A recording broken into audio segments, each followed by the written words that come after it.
Que Jesus nos envolva com a sua bendita luz.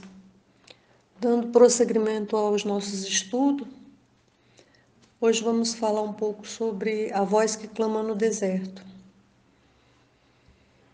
Quando uma pleiade de espíritos elevados desceu na terra para auxiliar Jesus na construção do seu evangelho de amor, um desses espíritos recebeu a missão de preparar o caminho para o Messias. Seu nome era João, também chamado de o precursor, ou seja, o que precede, o que anuncia, o que prepara a vinda. João era filho do profeta Zacarias e de Isabel, prima de Maria, mãe de Jesus. João, desde o ventre, deu a mostra da missão a que veio, pois, estando Maria grávida de Jesus, ela foi visitar Isabel, que também estava grávida de João, a diferença de 6 meses. E quando Maria saudou Isabel, João se manifestou no ventre de sua mãe, que falou a Maria a célebre frase que atravessa os milênios: Bendita sois entre as mulheres e bendito é o fruto do teu ventre. E o tempo passou, e no ano 15 do império de Tibério César, a profecia de Isaías se confirmou, pois se ouviu na terra uma voz que clamava no deserto: Preparai o caminho do Senhor e endireitai as suas veredas. Era a voz de João, que passou a se chamar João Batista, pois batizava no Jordão, no Rio Jordão. João era rigoroso, inflexível na sua fidelidade à lei, demonstrada no seu modo de viver, falar e vestir. Ele vestia-se de pele de camelo, usava um cinto de couro em torno dos seus lombos e alimentava-se de gafanhotos e mel silvestre, o que nos leva a entender que ele abstinha-se de bens e prazeres, vivendo unicamente para cumprir a missão para a qual viera. João era austero em suas palavras e comportamento. Era enérgico na sua missão de preparar o caminho para a era cristã. Era irrepreensível no seu compromisso com a verdade. Analisando a personalidade de João, compreendemos o que diz a questão 624 do Livro dos Espíritos, que o verdadeiro profeta é um homem de bem inspirado por Deus e pode-se reconhecê-lo por suas palavras e por suas ações, pois Deus não pode se servir da boca do mentiroso para ensinar a verdade. Jesus, se referindo a João, disse que entre os nascidos de mulher, nenhum foi maior do que João. É evidente que Jesus se refere aqui à grandeza espiritual da missão de João Batista. O que Jesus estava falando é que nenhum espírito tinha encarnado na Terra com uma missão superior à missão de João, a de ser o precursor da grande luz, que veio romper as trevas da ignorância e do desamor que reinava no planeta. E João era consciente da sua missão junto ao Cristo. É tanto que ao batizar ele dizia: Eu, na verdade, batizo com água, mas eis que vem aquele que é mais poderoso do que eu,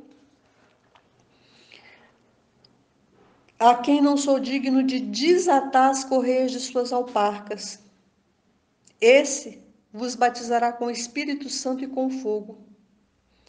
Aí também vemos a humildade e reconhecimento de João perante a grandeza de Jesus. Humildade ao dizer que não era digno de desatar as correias das alparcas, ou seja, as correias das sandálias de Jesus. O batismo que João dava era uma preparação para o batismo que Jesus faria.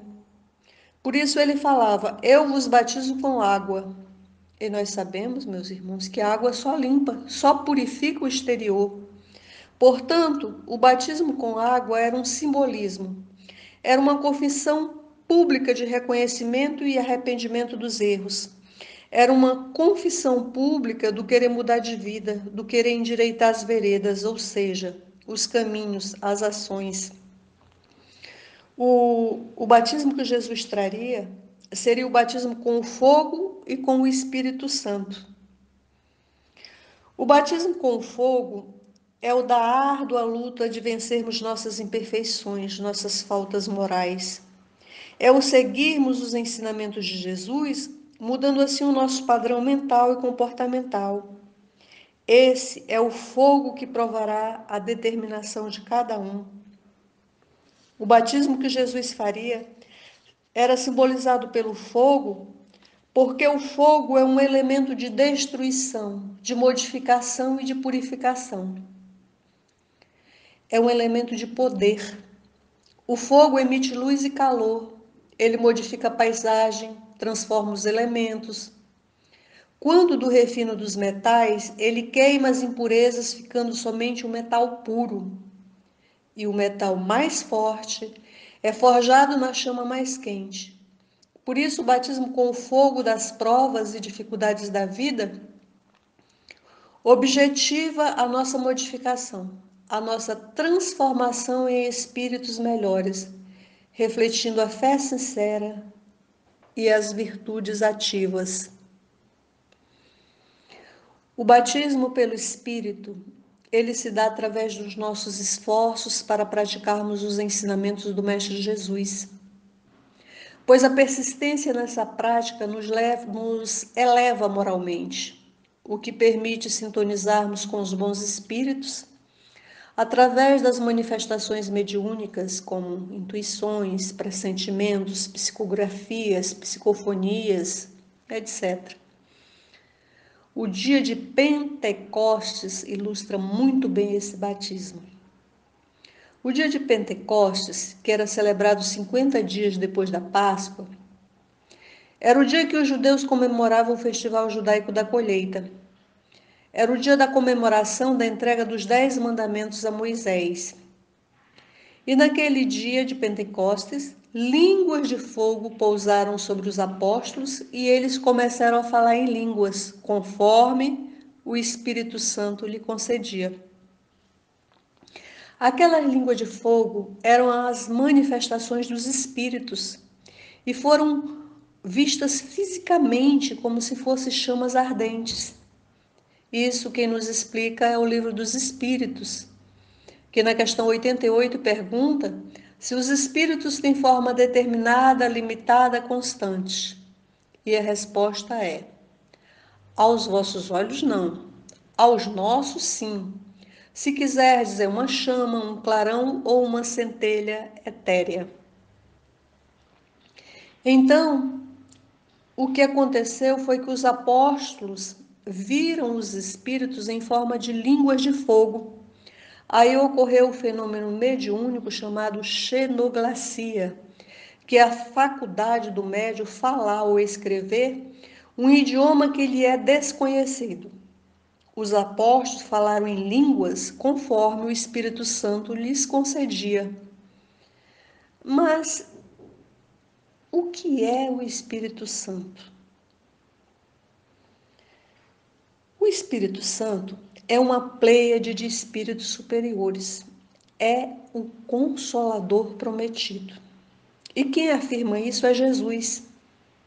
Nas últimas instruções que Jesus deu aos apóstolos, falando sobre o Consolador prometido, ele disse: mas o Consolador, que é o Espírito Santo, a quem meu Pai enviará em meu nome, vos ensinará todas as coisas e vos fará lembrar de tudo o que vos tenho dito. E qual foi o Consolador que veio cumprir essa promessa do Cristo? Qual foi o Consolador que veio ensinar aos homens todas as coisas, fazendo-os compreender o que Jesus só disse por parábolas? Qual foi o Consolador que veio chamar os homens à observância da lei? A doutrina espírita. A doutrina espírita que é formada pelos ensinamentos de uma pleiade de espíritos superiores. Por isso, as manifestações espíritas que a doutrina nos fala também se encontram nos textos bíblicos. Por exemplo, tem uma passagem bíblica muito conhecida que nos conta que, chegando Jesus às partes de Cesareia de Filipe, interrogou os seus discípulos dizendo: quem diz ser o filho do homem? E eles responderam: uns dizem que é João, o Batista, outros Elias e outros Jeremias, ou um dos profetas. E Jesus indaga: E vós, quem dizeis que eu sou? E Simão Pedro respondendo disse: Tu és o Cristo, o Filho do Deus vivo. E Jesus falou: Bem-aventurado és tu, Simão Barjonas, porque não foi a carne e o sangue que te revelou, mas meu Pai que está nos céus. Então, meus irmãos, essa passagem mostra de forma bem clara o momento em que Pedro experimenta o fenômeno mediúnico da intuição, que é o fenômeno de perceber, discernir ou pressentir alguma coisa. Naquele momento, Pedro, através da intuição, sabe exatamente quem é Jesus, pois quem revela esse fato a Pedro não é a carne nem o sangue, ou seja, não é nenhum encarnado, mas sim um espírito superior, Espírito Santo. Mateus nos conta que Jesus foi ter com João para ser batizado por ele no Rio Jordão. E sendo Jesus batizado, eis que se lhe abriram os céus e viu o Espírito de Deus descendo como pomba sobre ele. E uma voz dos céus dizia: Este é meu Filho amado, em quem me comprazo. Esta é uma das mais belas passagens bíblicas, simbolizando que os céus, até então fechados, se abriam. A salvação chegara. As profecias se cumpriram. A luz se fizera presente.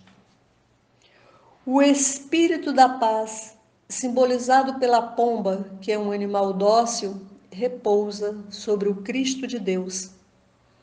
Este é meu Filho amado em quem me comprazo. É a manifestação do Altíssimo que Jesus é o Filho que lhe dá prazer, aquele no qual o plano para trazer a personificação da lei divina para a humanidade está centralizada. Os céus se abriram, marcando o início do ministério de Jesus e o fim da missão de João Batista. João desagradou os sacerdotes por suas práticas religiosas e também desagradou a família real por criticar em público o modo de como ela vivia. João condenava o casamento do rei Herodes com Herodias, mulher do seu irmão Filipe. E por declarar publicamente que não era lícito o rei possuir a sua cunhada, João atraiu a cólera da rainha. Então ele foi preso e maniatado. O rei Herodes até acreditava que João era profeta de Deus e pretendia libertá-lo, mas sempre se rendia ao ódio que Herodias sentia por João. E no dia do aniversário do rei, Herodias arma uma sórdida trama e manda sua filha Salomé dançar para o rei Herodes. E ele, exaltado pelo vinho, promete dar a Salomé o que ela pedisse, até mesmo a metade do seu reino. E Salomé então pergunta à sua mãe o que deveria pedir, já que o rei prometia até a metade do seu reino. E a resposta já estava pronta na boca da cruel rainha: a cabeça de João Batista. E o rei entristeceu-se. Quem nos conta isso é Marcos, no seu capítulo 6 do seu evangelho. O rei entristeceu-se, mas a sua palavra estava empenhada, e palavra de rei não volta atrás. Então ele ordenou a execução de João Batista, cuja cabeça foi entregue em uma bandeja de prata. E a vingança de uma cruel mulher, em uma noite de orgia, calou para sempre a voz que clamava no deserto. No livro O Desejado das Nações, Ellen White conta que a morte de João não trouxe a Herodias a felicidade que ela esperava. E seu nome tornou-se notório e aborrecido. E o rei Herodes passou a ser mais atormentado pelo remorso do que havia sido pelas acusações de João, cujos lábios agora encontravam-se selados para sempre. Calou-se a voz e cumpriu-se a lei de causas e efeitos. Pois quando o espírito que animou o corpo de João Batista em encarnação passada foi o profeta Elias, o mesmo mandou executar ao fio da espada 450 sacerdotes de Baal. Nós podemos ver a confirmação de que João Batista era a reencarnação de Elias em algumas passagens bíblicas. Eu vou citar 3. O profeta Malaquias, anunciando a vida do Senhor, dizia: Eis que eu vos enviarei o profeta Elias antes que venha o grande e terrível dia do Senhor. E vale lembrar, meus irmãos, que Malaquias viveu mais ou menos 5 séculos depois da morte de Elias. Então, é óbvio que ele se referia à reencarnação de Elias. Outra passagem foi na transfiguração de Jesus. Quando Elias apareceu juntamente com Moisés e os discípulos, apareceu em espírito, né? E os discípulos Pedro, Tiago e João, que não era o João Batista, mas sim o João, o evangelista, interrogaram Jesus porque os escribas diziam que era preciso que Elias viesse primeiro. Jesus respondeu: Em verdade, Elias virá primeiro e restaurará todas as coisas. Mas vos digo que Elias já veio e não o conheceram. E, de novo, o evangelista Marcos, no capítulo 17 do seu evangelho, afirma que os discípulos entenderam que Jesus falava de João Batista. Ora, se eles entenderam que Jesus estava se referindo a João Batista, então é porque eles acreditavam em reencarnação. Também tem uma passagem que Jesus disse que todos os profetas e a lei profetizaram até João. E arremata: se quereis dar crédito, é este o Elias que havia de vir. Quem tem ouvidos para ouvir, que ouça. Então, o próprio Jesus está afirmando. O senhor Allan Kardec, na introdução do Livro dos Espíritos, ele diz que espiritismo não é uma ciência fácil. Portanto, não se aprende brincando. Meus irmãos, doutrina espírita é estudo sério, constante, profundo. Por isso, é sempre bom relembrarmos esses textos bíblicos e aprendermos a ter ouvidos de ouvir. Porque ouvir, a parte dos que têm problemas auditivos, todos ouvem. Mas esse ouvidos de ouvir que os textos bíblicos sempre nos falam, é o ouvir no sentido espiritual. É despertar a alma para as virtudes, para as verdades espirituais. É o aprender que toda voz que chega aos nossos ouvidos físicos carece de análise, de reflexão, de ponderação, para podermos entender o sentimento, a sugestão, a instrução da voz que ouvimos. O Espírito Emmanuel diz que somente ouvindo assim nós teremos condições de falarmos de modo edificante. E a gente está na estrada, né? Se não aprendermos a ter ouvidos de ouvir, não acreditaremos na reencarnação, não acreditaremos nas manifestações espíritas, não conseguiremos distinguir o joio do trigo. Lendo sobre a vida de João e de Elias, nós podemos perceber em João Batista a mesma determinação, a mesma força, a mesma coragem em agir e falar que tinha Elias. Elias, sempre incisivo, sempre pautado na verdade que acreditava, provocou a ira da rainha Jezebel, que combatia o Deus de Israel e prestava culto de adoração a Baal. E quando Elias ordenou a matança dos profetas de Baal, a rainha Jezebel, furiosa, jura matar Elias, o que não conseguiu. E assim se passaram os séculos, e João Batista, por suas palavras incisivas e verdadeiras, sem se preocupar em agradar a realeza terrena, desperta a fúria de uma outra rainha, Herodisa, o que culminou com a sua decapitação. Naquela encarnação, a encarnação desse espírito como João, a rainha Herodíada calou a voz que Jezabel não conseguiu calar. A voz que clamava no deserto físico e no deserto dos corações. Os corações mais áridos que o deserto da Judéia. João, meus irmãos, ele não fez nenhum milagre. Ele não fez cair fogo do céu, nem ressuscitou nenhum morto, como fez Elias.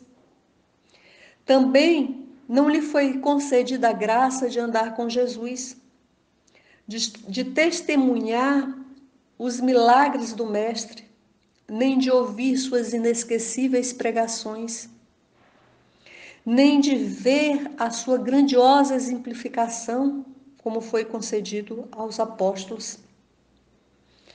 Fora a alegria de sua missão, a existência de João Batista foi de isolamento e privações, mas ele cumpriu fielmente sua missão de preparar o caminho do Salvador. João viveu irrepreensivelmente sua existência terrena. A solidão foi sua única companhia e a decapitação, a sua quitação com a lei. Mas ainda hoje, na acústica de nossas almas, a voz de João ainda clama: endireitai as suas veredas no deserto da compaixão. Pois esse deserto de compaixão empedra o coração do homem, levando-o a uma vida sem sentido, o que acaba por fazê-lo derrapar na impiedade e até mesmo no crime. Os séculos se passaram e a voz de João ainda clama: endireitai as suas veredas no deserto de amor, pois o desamor é a causa de todos os sofrimentos. Joana de Ângeles diz que o desamor é uma doença que leva o ser a processos degenerativos da personalidade, que se instalam no organismo como vírus agressivos, provocando dor e violência. É o desamor que faz o homem se esquecer que fora da caridade não há salvação, nem para si próprio, nem para esse mundo que habitamos temporariamente.